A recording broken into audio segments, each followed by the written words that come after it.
প্রবাস জীবনটা কেমন? ভাই প্রবাস এমন একটা জিনিস, কিন্তু প্রবাস যে এসে আইছে সে বুঝবে। কিন্তু আপনি আইছেন, আমি আইছি, প্রায় আজকে 4 বছর ধরে আইছি, অনেক স্মৃতিগুলো আছে। কিন্তু প্রবাস মানে অনেক কষ্ট, বুঝছেন?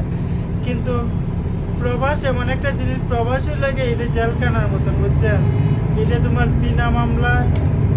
আর প্রবাস যে এসেছে, কিন্তু যে মানে ভালো মানে সাব্যস্ত লোক যারা, এরা জীবনেও প্রবাসে আসতো না। কিন্তু প্রবাসে আসাটা কিন্তু যত ইনকাম করবা তোমার পরিবারের কাছে, তুমি যতদিন টাকা পয়সা দিবা ততদিন তুমি ওদের কাছে আনন্দিত।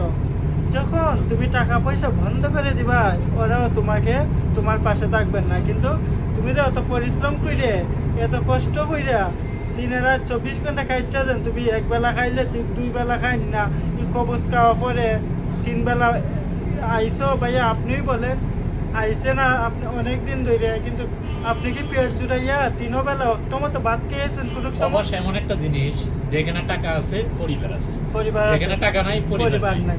একটা প্রবাসের জীবন তখনই শেষ হয় যখন পকেটে টাকা থাকে না, সে বাস্তবতা কি জিনিস সে বুঝতে পারে বুঝতে তখনই। পারে।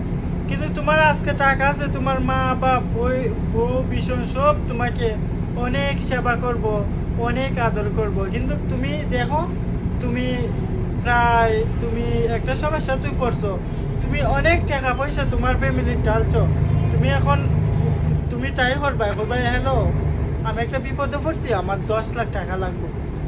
ওই দিন আপনার নিজের মা জানে নাকি তা করবো? মা ছাড়া অনেক মানুষ আছে, বউ পর্যন্ত নিজের সন্তান ছেলে মেয়ে যা সকলটা আপনার সাথে সম্পর্ক ত্যাগ করতে রাজি আছে, একমাত্র মা। এবার একমাত্র মাই বাদে পৃথিবীতে মা সবকিছু ত্যাগ করতে পারে, বাপ পর্যন্ত ত্যাগ করতে পারে, বাপ পর্যন্ত একজন সন্তানকে ত্যাগ করতে পারে, কিন্তু একজন মা মা দেন 10 কখনো মাস পারে না। 10 দিন লইছে প্রসবের ব্যথা, কিন্তু মা এটা কখনো বলতে পারে না চুরি করুক, দাঁড়িয়ে করুক, রেন করুক, সেন করুক, করবো আমার ছেলেটা বিপদে পড়ছে, কোনো মতে না আমি উদ্ধার করতে পারি।